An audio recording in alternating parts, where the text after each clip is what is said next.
toutes et à tous, j'espère que vous allez bien. Aujourd'hui, on va parler de ma prise de poids.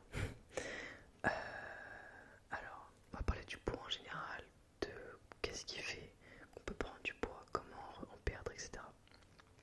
Donc, alors j'ai eu énormément de phases où je prenais du poids et j'en perdais, et j'en prenais, et j'en perdais. Je faisais vraiment la montagne russe, enfin c'était les montagnes en fait russes de... Voilà, c'était... dès que j'en prenais, je me mettais à fond dans la musculation, dans la nutrition saine. Pendant un mois et demi, je perdais totalement tout ce que j'avais pris. Mais dès que je reprenais toujours plus haut que ce que j'avais perdu. C'est le fameux effet yo-yo. Alors, donc je vais vous expliquer déjà. Donc, du coup, bon, pendant le premier confinement, du coup, le Covid-19, le restaurant où je travaillais était fermé pendant un mois et demi. Et j'avais déjà un corps à peu près correct, on va dire. Et je faisais déjà un peu de sport et tout. Et je me suis dit, bon bah, autant en profiter, étant donné que on n'a rien à faire. Donc en fait, je m'étais fait une routine vraiment très spécifique. Le matin, je me levais, je mangeais, je faisais mon sport. Ensuite, je faisais des tâches ménagères que je ne faisais jamais d'habitude. Je faisais des trucs vraiment type ménage de printemps, un petit truc par jour. Et après, toute l'après-midi et le soir, j'étais tranquille. Je pouvais regarder des films, me détendre, etc. Et donc, je m'étais vraiment bien organisée. Et j'avais vraiment, en un mois et demi, bah, je mangeais très bien, j'avais le temps pour cuisiner. Je, je faisais du sport et pourtant du coup j'avais pas accès à la salle.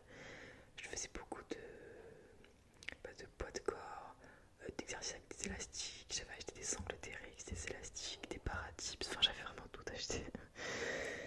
Et j'avais vraiment bien perdu et j'avais un corps à peu près correct. Enfin j'étais pas tracé non plus dessiné, mais ça allait. J'étais bien, voilà, je me trouvais bien. Suite à ça, en août, je me suis mise avec ma copine actuelle. Toutes les deux, on avait vraiment un physique bien. Elle est encore plus mince que moi, vraiment. Et le fait de se mettre en couple, d'habiter ensemble, euh, on fait que progressivement, en fait, on s'est laissé aller. On, on faisait toutes les deux du sport à la base. Elle courait tous les jours. Moi, je faisais de la muscu tous les jours. On a totalement arrêté. Comme ça, d'un coup. On mangeait bien. D'un coup, on a commencé à manger des tacos, des burgers, M&M's, enfin tout, n'importe quoi en fait. Vraiment, on était en mode, enfin, c'était trop bien, mais on n'avait plus du tout de rigueur en fait sur nos corps. Donc, depuis du coup août 2020, donc ça fait presque 2 ans et un mois qu'on fait ça, qu'on a tout arrêté, qu'on mange, qu'on profite de la vie tout simplement ici, mais sans aucune rigueur. En plus de ça, bah du coup mon métier que je faisais ne me plaisait plus. J'étais moins heureuse, j'étais malheureuse même dans mon métier vers les derniers mois. Ce qui fait que j'ai encore plus pris du poids. J'avais besoin de manger, je sais pas, pour me sentir bien, c'était très bizarre à expliquer. Je me sentais apaisée quand je mangeais, en fait ça me rassurait. Donc tout ça a fait que j'ai pris au final 19 kilos en 2 ans. C'est énorme, j'ai jamais atteint ce poids là. Là vous voyez peut-être pas, mais parce que vous voyez que mon visage et tout. Mais je sais comment je suis au niveau du ventre, c'est pas... Voilà. Voilà, j'ai pris énormément de poids en fait. Et donc je vous fais cette vidéo pour vous dire voilà comment j'en suis arrivé là. Et aussi vous dire ce que je compte faire pour réussir mon objectif et perdre ça. Et revenir au moins à comment j'étais à l'origine.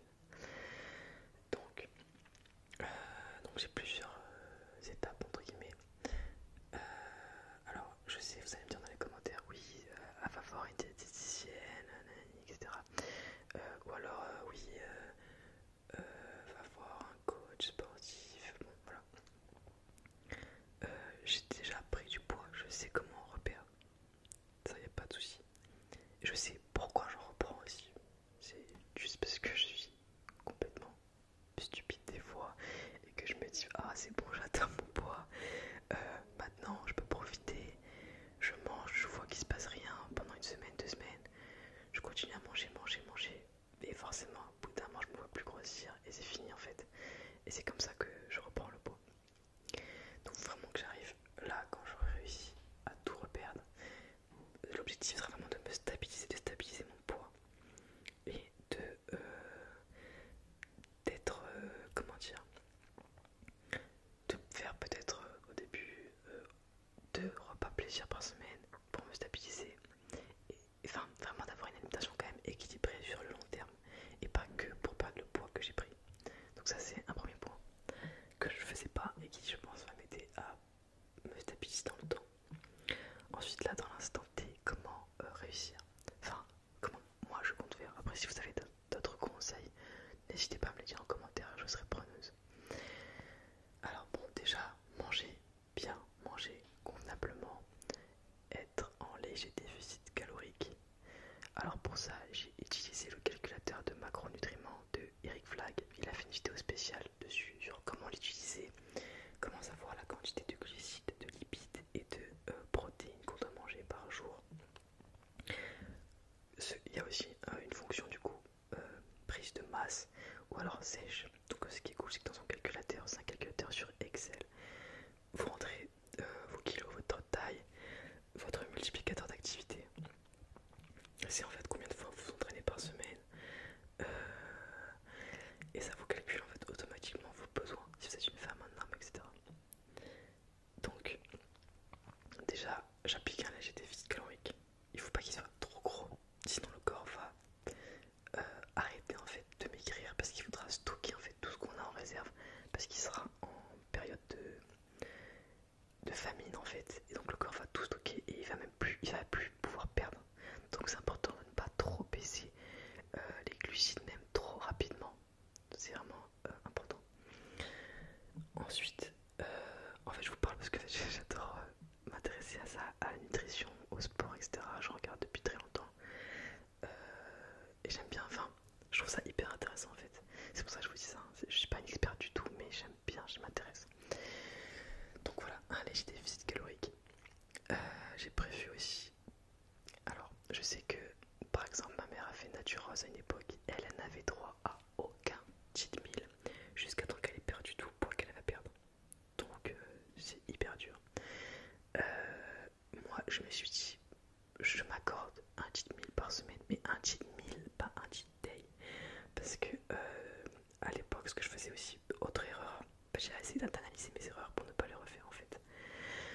Je me faisais vraiment une journée où je mangeais n'importe quoi, ou même un repas où je mangeais plus que ce que je pouvais. Je pouvais manger un menu burger frites, plus un autre burger, plus une glace, plus des M&M's, enfin, je pouvais même pas manger tout ça en vrai. Donc voilà, là mon cheat meal sera juste constitué de choses peut-être grasses ou plus sucrées que d'habitude, mais ce sera uniquement ce que je peux vraiment manger, quelque chose qui va me caler et c'est tout, pas besoin de plus, pas besoin d'être là en PLS à cause de mon ventre. Donc voilà, donc m'accorder un cheat meal par semaine. Donc là j'ai commencé du coup depuis une semaine. J'ai pas fait ce cheat meal, genre c'était pas le besoin en fait. Je peux me l'accorder si j'en ressens le besoin, mais si j'en ressens pas le besoin, je vois pas pourquoi le faire. Donc pour l'instant je l'ai pas encore fait. Entre temps, j'ai eu le Covid du coup cette semaine. Donc au moment où vous avez vu la vidéo annonce challenge, une vidéo par jour pendant un an, au moment où elle est sortie cette vidéo, j'ai appris que j'avais le Covid. J'étais très fatiguée, c'était horrible. Pendant 3 jours j'étais au lit, j'avais l'impression que j'avais aucune énergie vitale, j'avais plus rien en moi en fait. C'était fou, je respirais bien, il n'y a pas de souci. Bon, j'étais très enrhumée et tout, donc j'ai pas pu tourner du tout pendant une semaine. Alors que j'avais prévu de faire plein de vidéos d'avance. Enfin, j'avais prévu plein de choses et du coup j'étais en mode bon, ok, super. Je suis dégoûtée. Donc là, ça, je suis contente, ça va mieux, je peux respirer comme avant, etc. Donc j'en profite pour vous tourner quelques vidéos. Donc à la base, je comptais démarrer donc l'alimentation avec un déficit calorique. Ce que j'ai fait et ce que j'ai réussi à faire pendant toute la semaine, malgré le fait que j'ai eu le Covid, que j'étais pas bien, j'ai quand même réussi à me lever juste pour me faire à manger. Déjà, ça c'est ouf déjà. Deuxièmement, je comptais à la base donc reprendre le sport. Je voulais faire 4 séances de musculation par semaine plus une séance de cardio. Au final, j'ai fait que ma séance de cardio lundi et après plus rien, je pouvais plus physiquement, c'était impossible. Donc, et d'ailleurs, heureusement que je suis pas allée à la salle, j'aurais peut-être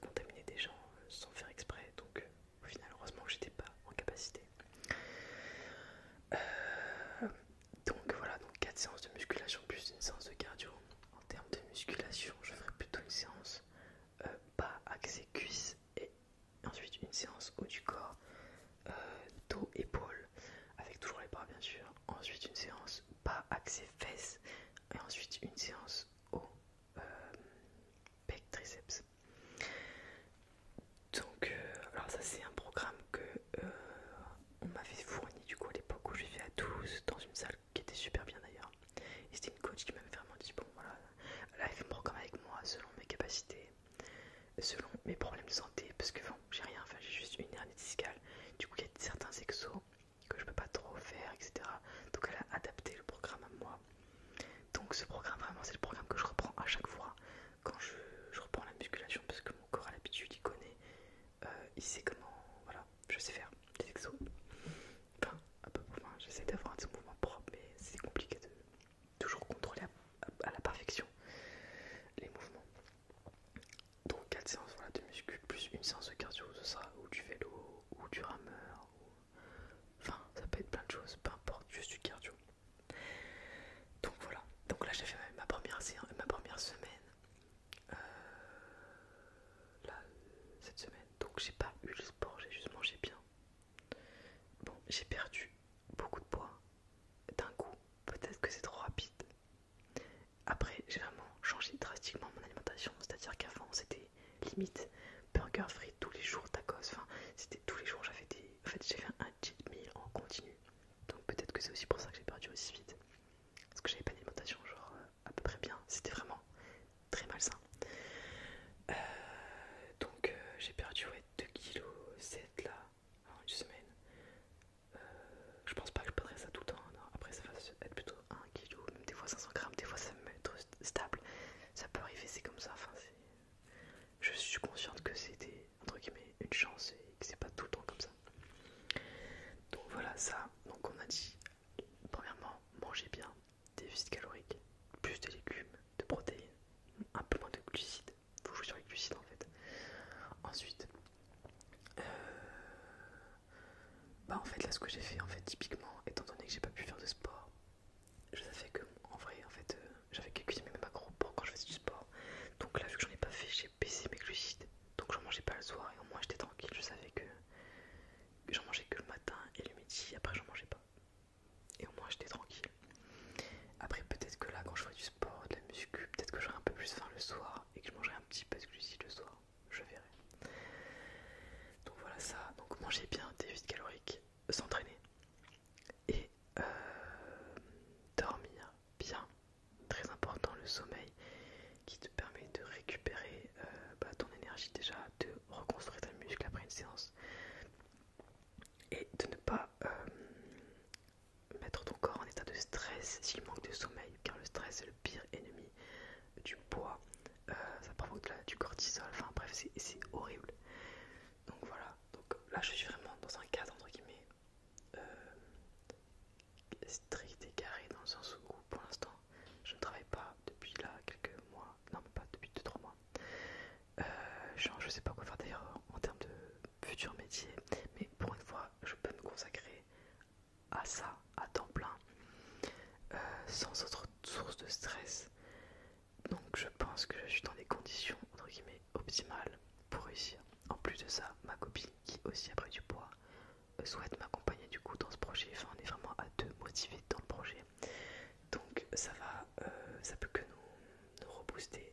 Donc si un jour elle n'a pas envie d'aller à la salle et moi oui je peux un peu la motiver et inversement. Donc ça c'est l'avantage d'être deux en fait dans le processus. Bon aussi je prends des compléments alimentaires mais type multivitamines le matin, oméga 3 et 5 le soir pour m'aider justement à me dormir. Les oméga 3 alors je les prends parce que c'est une vraie raison d'ailleurs, parce que c'est en fait j'ai remarqué que quand je fais de la musculation j'ai mal des fois aux articulations ou aux poignets, pourtant je m'échauffe, je comprends pas pourquoi, mais j'ai souvent mal à ce poignet en fait, là ici, et du coup j'en prends parce que je sais que ça contribue entre guillemets à protéger les articulations et à réduire les inflammations dans le corps, donc c'est vraiment bénéfique. Après on en trouve bien sûr dans dans le saumon, dans des aliments, mais je peux pas manger tous les jours du saumon, c'est super cher. Voilà, donc j'en prends, au moins je suis tranquille. Voilà, donc c'est tout pour l'explication de comment je compte faire. Peut-être que je ferai une vidéo, comment dire, transformation physique quand j'aurai atteint mon objectif. Je vous montrerai les photos avant, les photos après. J'aimerais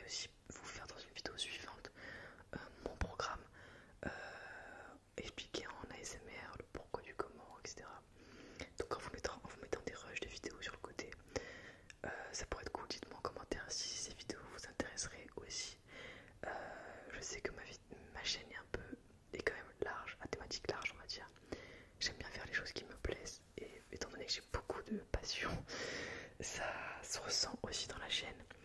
Donc j'espère que ça vous convient. Merci à vous d'avoir regardé cette vidéo.